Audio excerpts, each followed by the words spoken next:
So Henry Nantes was a slave trader, the owner of pirate ships, an embezzler, a massive bankrupt hiding from his creditors, a man who over time had 3 wives and a mistress and was the father of 13 kids. But apart from that, he was an all-round good fella. Yeah, apart from all that.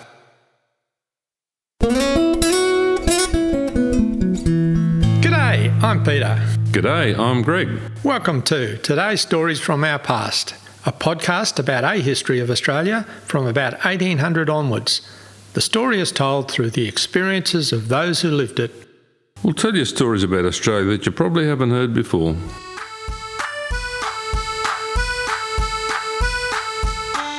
This is the 4th episode in a season that we've called Bound for South Australia.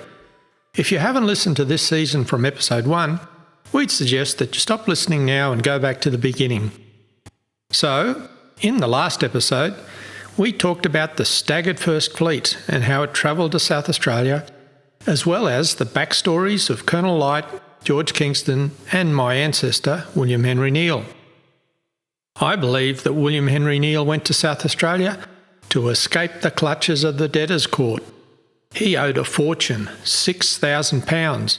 That's about 1.8 million Australian dollars today. William had been in jail and was threatened with more jail. By going to South Australia, I suspect that he was skipping town to avoid the clutches of the law. Yeah, South Australia in 1836 is a long way to go to chase a felon on the run for bad debts. So what are we going to talk about today? My other ancestor who came out on the staggered First Fleet, he was Charles Nantes. At only 19 years of age, he came out to the colony alone. He had secured a position as a clerk to Robert Gouger, the colonial secretary. As with William Henry Neale, I was intrigued to find out why he came out to Oz. But Charles's motives can only be understood by looking at the life story of his father, and a part of the British economy that had fuelled the success of England over the previous 100 years, but at that time was under threat. Fair enough.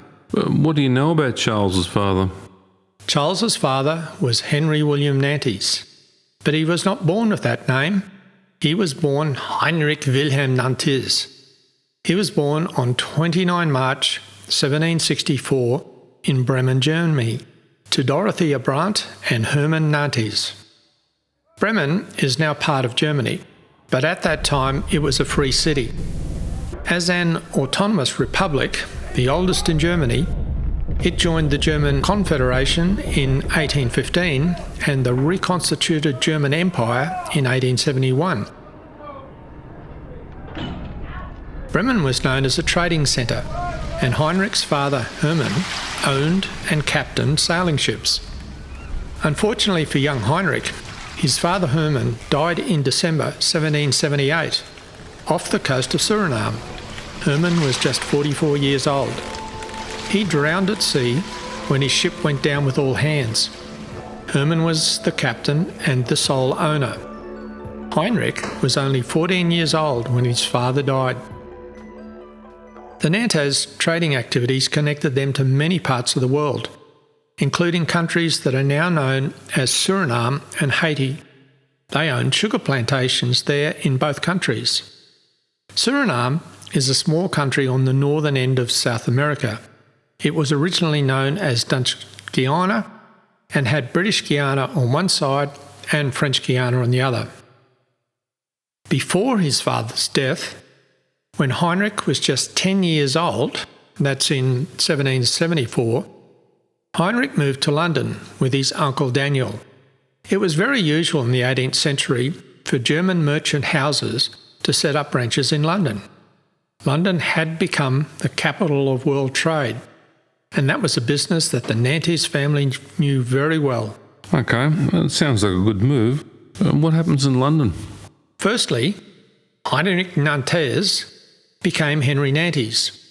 The German names were no longer used. Interestingly, our family has always pronounced the surname Nantes as Nantes, the German version, not the French pronunciation of the port city Nantes. Henry and Uncle Daniel became a part of English society. By the end of the 18th century, they were members of a community of German merchants trading out of London. To further become part of English business society, Henry and Daniel became Freemasons in 1786. Somehow, Henry becomes friends with an English nobleman called Richard Muilman. Muilman was the son of Peter Muilman, a Dutch merchant and banker who had settled in Bishopsgate in 1722, close to London's Dutch Church. Richard's father, Peter Muilman, had married Mary Chiswell in 1734. Mary owned Kirby Hall, Essex, near Great Yeldham. Subsequently, Richard assumed the extra surnames of Trench and Chiswell by royal licence on 28 November 1772 after the death of his mother's brother, Richard Chiswell. At that time, he inherited a fortune of £120,000. That's about 40 million Australian dollars as of today, as well as Debden Hall, Uddersford in Essex. Sounds like Richard Muilman Trench Chiswell was someone who was worth being friends with. Yeah. In 1790, two newspaper articles about him said that his net worth at that time was over £1 million. That's over 300 million in today's currency. One article said, Mr. Muilman Chiswell, the late elected member for Aldborough in Yorkshire, is known to be one of the richest commoners in the world and to be worth not less than £1.5 million of money. By the death of Mr. Muilman of Amsterdam, which we lately announced, he received an addition of £500,000. To this immense property, the children of Sir F. Vincent, who married Mr. Chiswell's daughter, will succeed. Subsequently, Henry convinced Richard Muilman to sponsor a bill in the House of Lords that would become an act naturalising Henry. The bill received royal assent on 24 June 1789. 24-year-old Heinrich officially became Henry Wilhelm Nantez, a British citizen. Soon after, Henry went into partnership with Muilman. They had a number of different business entities, including Richard Muilman & Co. and Muilman & Nantes. Well, sounds like life's going pretty well for young Henry. Yep.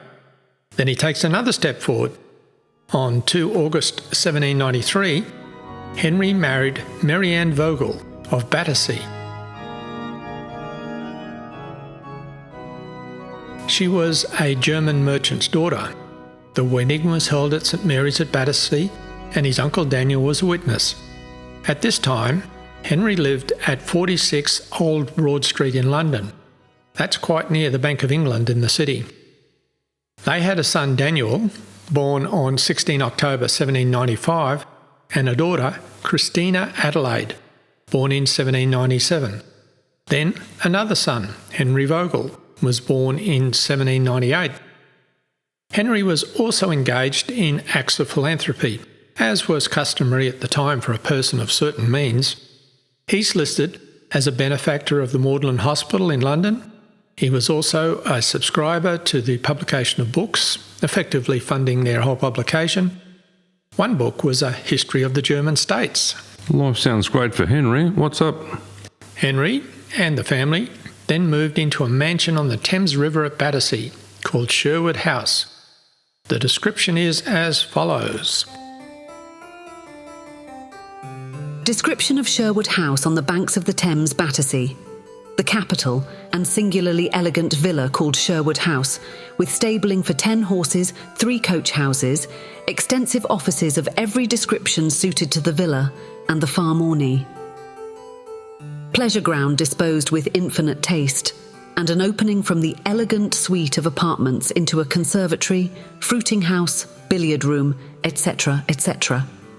Excellent kitchen garden, with lofty walls richly clothed with choice fruit trees, beautiful lawn with rich plantations. The residence and property of Mr. Henry Nantes, delightfully situated on an elevated bank of the River Thames and commanding picturesque views of great beauty, richness and extent. The house is formed on a most approved plan and finished in a distinguished style of taste and elegance, and is in the most perfect state. Wow. A mansion on the banks of the Thames in London sounds flash. Yeah, and then he does some work on it. As well as enlarging the house, Henry extended the grounds to the north, where he demolished 2 houses in a row called 7 Houses. Henry also built banks along the foreshore, reclaiming a broad strip up to 27 feet deep. For those who know London, the location of where the house and grounds were located is just upstream of Wandsworth Bridge on the southern side of the river. Okay, well, things are going great for young Henry. Wife, children, super rich business partner, benefactor of charities, swank mansion. Life's pretty good. Well, no, all is not what it seems. Charles Dickens may well have written books about the plight of the poor and impoverished in England at the time and advocated for change there, but as far as I can work out, he didn't write any books about how many of the wealthy families in Britain made their fortunes. Henry's real business was the slave trade and associated activities. There was a dark side to this business and significant risks. I've discovered that Henry and his partner Richard owned several slave ships. Slave ships sailed a circuit of 3 legs. One was from West Africa to the Caribbean or other parts of the Americas. The second leg took Caribbean goods, sugar, etc., back to England, and the third leg returned the ships to Africa. I found the voyage records of a couple of their ships. One was called the Sugar Cane. The owners were listed as Henry Nantes and a Mr. Turner. Here are some details about the voyage of the Sugar Cane. On 18 July 1794, John Muilman, captain, received a letter of marque for the Sugar Cane. Hang on. What's a letter of marque? A letter of marque was a government licence in the age of sail that authorised a private person, known as a privateer or a corsair, to attack and capture vessels of a nation at war with the country that issued the licence. Hence, British ships could legally attack, for example, French ships. After capture, the privateers could bring a case before their own Admiralty court for condemnation and transfer of ownership of the booty to the privateer. A letter of marque and reprisal would include permission to cross international borders to conduct these reprisals. The letter of marque authorised the Sugar Cane to engage in offensive action against French shipping, should the opportunity arise. So in other words, the letter of marque is legalised piracy. Ahoy there, matey! Absolutely right. Muilman sailed the Sugar Cane from London on 29 July 1795, bound for the Gold Coast. He arrived at Cape Coast Castle on 21 September. Cape Coast Castle is one of about 40 slave castles, or large commercial forts, built along the Gold Coast of West Africa, now Ghana and other countries, by European traders. Muilman gathered a load of slaves there and set sail for South America. He arrived on 5 January 1796 at Montevideo in the River de la Plata. The Sugar Cane had loaded 249 slaves and unloaded 228, for a loss rate of 8.4%. The Sugar Cane arrived back in London on 10 June. It's interesting that they report a loss rate amongst slaves as if they were just another form of cargo. Yeah, it was fairly inhuman and gruesome business. Anyhow, Muilman received a second letter of marque on 1 July 1796. Sugar Cane, with Muilman as master, then sailed to the Gold Coast again to gather slaves. The Sugar Cane arrived at Cape Coast Castle on 30 September 1796. On her way, the Sugar Cane recaptured the Harlequin, which the French had captured from the British as she was sailing from Liverpool to Africa. Sugar Cane sent Harlequin into the Cape Coast. Shortly thereafter, the French captured the Sugar Cane as she was sailing from Africa to Barbados. The Sugar Cane had loaded 359 slaves and her captors unloaded 328, for a loss rate of 8.6%. In 1797, Lloyd's Register still showed the sugarcane, with Manning as master, still trading between Liverpool and Africa. Another slave ship that they owned was the Port-au-Prince. The Port-au-Prince first appeared in Lloyd's Register in 1794, with the notes that she was built in 1790 and she was a French prize. Her captain's name was Henry Hayne. Her owner's name was Muilman, and her home port was Portsmouth. Henry Hayne received a letter of marque for the Port-au-Prince on 5 March 1794. Well, so your ancestor was a slave trader and he owned pirate ships. Yeah, and there's more. Henry also owned slave plantations in the Caribbean, notably on Santo Domingo and in Dutch Guyana. The island of Santo Domingo was also called Hispaniola and is now 2 countries. The western half is Haiti and the eastern half is Dominica. One report noted that, in the late 18th century, Muilman and Nantes were running a global trading operation and, quote, owned property and had assets on the islands of San Domingo and Grenada, on Long Island, and in South American Demerara and Buenos Aires. Demerara is Dutch Guyana. They traded in sugar, coffee, and wheat, as well as trading in the East Indies, North and South America, as well as the Dutch East India Company. Their operations included ownership of slave ships and plantations. It sounds like a massive worldwide trading enterprise. Yes, but it was all about to come crashing down. What's famous about Santo Domingo is that there was a major slave revolt there in 1791. Toussaint Louverture, who is also known as the Black Napoleon, led the revolt. Muilman and Nantes had set up a branch on Santo Domingo. The revolt was the start of a long end for them. They were now in real financial trouble. This is a long story, but as far as Henry is concerned, it meant that a link in the chain had been broken. He couldn't produce sugar and goods on Santo Domingo, nor could he get them back to England. By 1792, he must have known that he was in financial deep water. The writing was on the wall. Okay, but the slave revolt happened in 1791, but you have said that they owned slave ships in 1797. What's happening there? Well, his business partner seems to have not been at all aware of what was going on.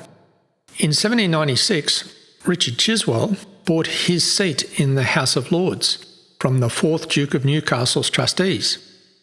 He and his partner Nantes subscribed £30,000 to the loyalty loan in 1797.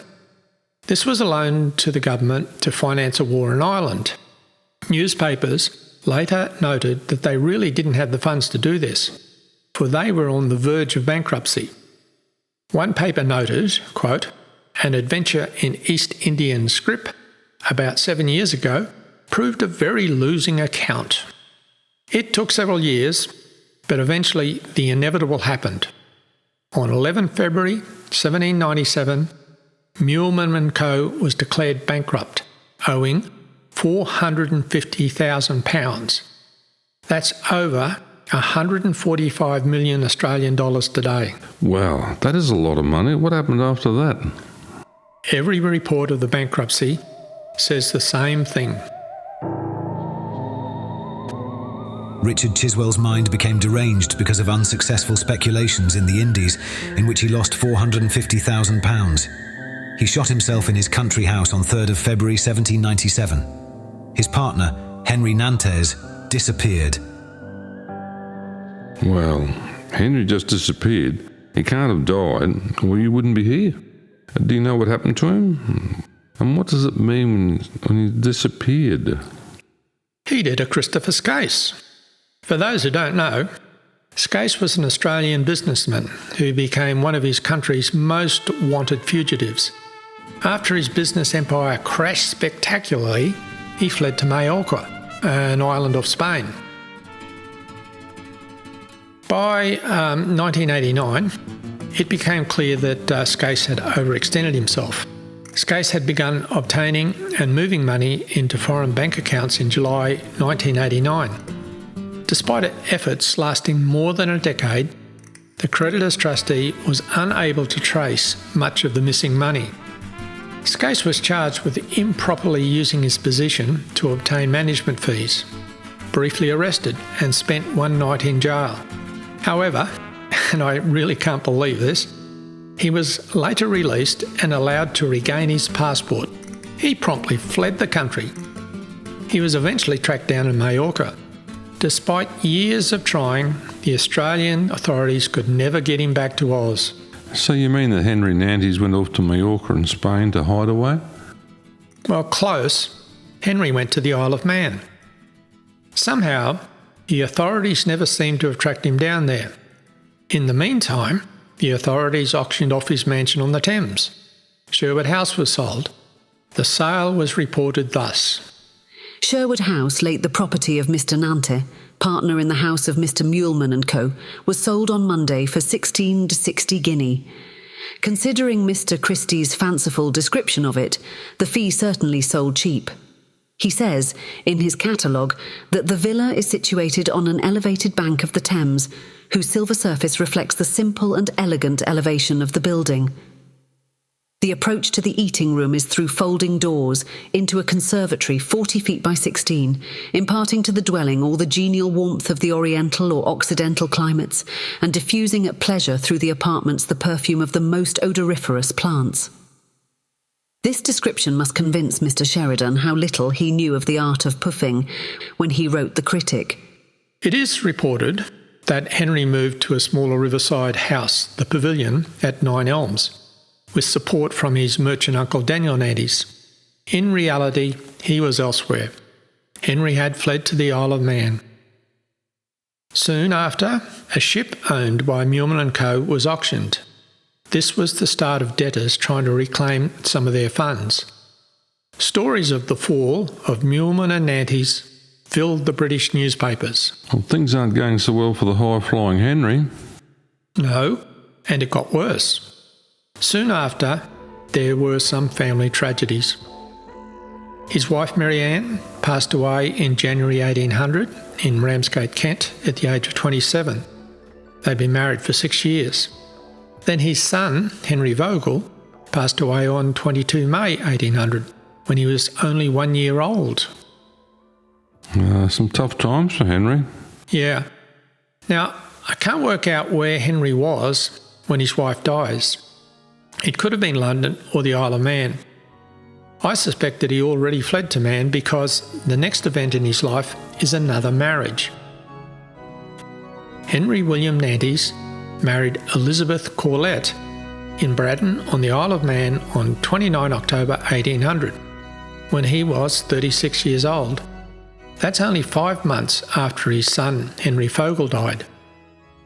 Braddon is one of the 17 parishes on the Isle of Man. It's where the births and marriages were registered. But I found out that Henry and family lived in a village called Ballasala. An 1837 description of the village went, Ballasala is a village of proposing and respectable appearance, consisting of about 100 houses. It is situated in the parish of Mallew, nearly 2 miles north of Castletown, at the point where the Peel and Douglas roads separate. This is the largest and most English-looking village in their island. The roads in the vicinity are generally lined with neatly cut hedgerows, and the country around being well sheltered with wood and varied by gently swelling eminences, the prospects, though not very extensive, are pleasing. Soon, Henry and wife number 2 start a family. Their son, Henry Nantes Jr., was privately baptised on 4 March 1804. Okay, but wasn't Henry still a fugitive? Yeah. Meanwhile, back in London, the bankruptcy proceedings continue. But in court documents, Henry's residence is still officially listed as being in London. How can this happen? What's going on here? I can't really work it out, but today the Isle of Man is a self-governing British Crown dependency. It's actually not part of the United Kingdom. Perhaps the law at the time prevented British courts from catching up with Henry there. I don't know. Anyhow, it takes many years for the bankruptcy proceedings to be settled, and at no time do they seem to work out where Henry is, even though his name appears in newspapers on the Isle of Man on several occasions. Such was the scale and complexity of the failed business that it took 64 years before the administration was finally wound up. Amazing. How does Henry get away with this, and how can he be afford to live on the Isle of Man? I don't know for sure, but I think this again is a little bit like Christopher's case. Henry must have embezzled funds from Muilman & Co. when he worked out that they were in trouble, and then transferred considerable funds to the Isle of Man. It's obvious that he lives in comfort on Man. The York ancestor seems to be a scoundrel of the highest order. Can't disagree with you there. Then, another death. His wife Elizabeth passed away in December 1808 in Bremen at the age of 32. They'd been married for 8 years. But another child soon followed. Henry has a daughter to his dead wife's sister. His daughter Elizabeth was born on 18 March 1810. Wow, this guy's moral compass is really broken. Yeah, this birth is quickly followed by another marriage. Henry Nantes married Paddy Eliza Benson in Breton on 1 June 1810, when he was 46 years old. Paddy was from Northern Ireland. And this is all a bit troubling. Yeah. Then in following years, Henry and Paddy have 4 children.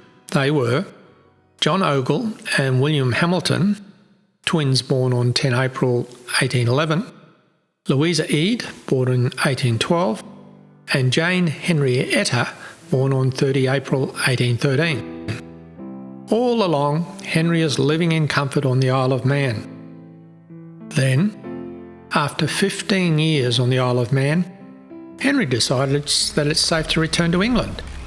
He removes the whole family to Bideford, a port town on the north coast of Devon. Henry takes up residence in Kenwith Lodge, which is part of Kenwith Castle. Once at Kenwith, he has even more children.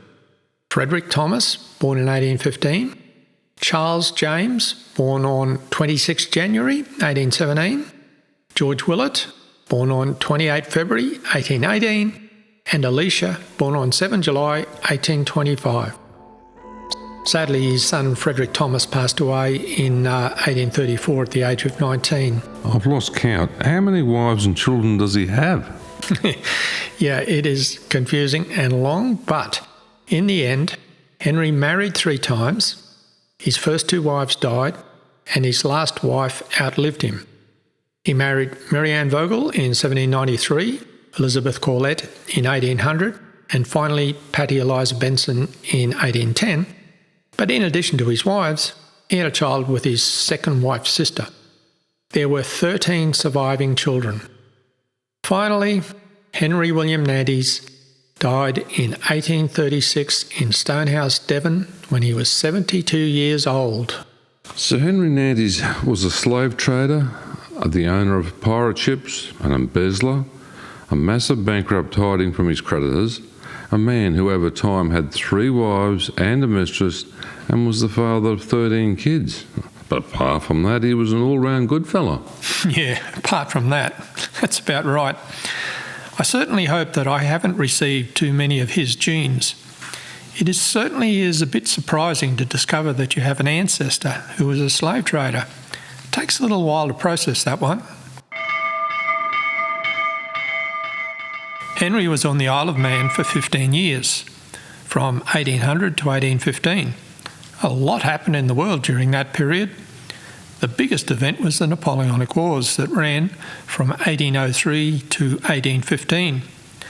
Napoleon wanted to be emperor, or dictator as we might call it today, of all Europe. There were lots of battles. It's all too complicated to go through them here, except 1 or 2 that everybody would have heard of. One was the Battle of Trafalgar, where Admiral Nelson took on the French and Spanish navies in the English Channel. Nelson gave him a fair hiding. Unfortunately for Nelson, he was killed during the engagement, but not before Nelson sent the famous flag signal, "England expects that every man will do his duty." Many more battles followed. Eventually, the Duke of Wellington defeated Napoleon at Waterloo in June 1815. Napoleon was exiled to the island of St Helena, where he died 6 years later. Anything else happened while Henry was on man? Yeah.